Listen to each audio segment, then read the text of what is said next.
সেই ভারতের সঙ্গে আমরা সম্পর্ক ছিন্ন করব। আজকে প্রতিজ্ঞা গ্রহণ করব ইনশাআল্লাহ। ভারতকে আমরা একেবারে শাটডাউন করে দেব, একেবারে বয়কটের চূড়ান্ত পর্যায়ে নিয়ে যাব, ঠিক কিনা? ভারতকে আমরা বুঝিয়ে দিতে চাই, আমরা নতজানু হয়ে তোমাদের সামনে বাঁচতে চাই না।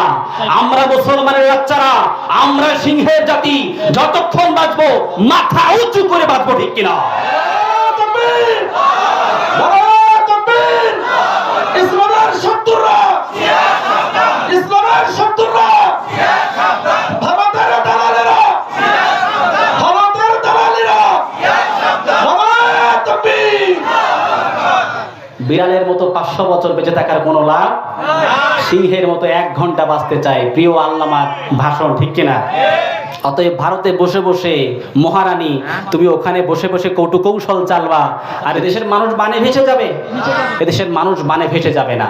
ভাইরা, আমার দেশটাকে আমরা সমৃদ্ধময় করার জন্য আমার দেশের যে সমস্ত মানুষ আজকে বিপদগ্রস্ত হয়েছে, ফেনীবাসী, কুমিল্লাবাসী, নোয়াখালীবাসী, চট্টগ্রামবাসী, যারা বিপদগ্রস্ত হয়েছে তাদের পাশে আমরা দাঁড়াবো ইনশাআল্লাহ, যাতে করে তাদের চক্রান্ত ষড়যন্ত্র আমরা উৎখাত করতে পারি, ঠিক কিনা?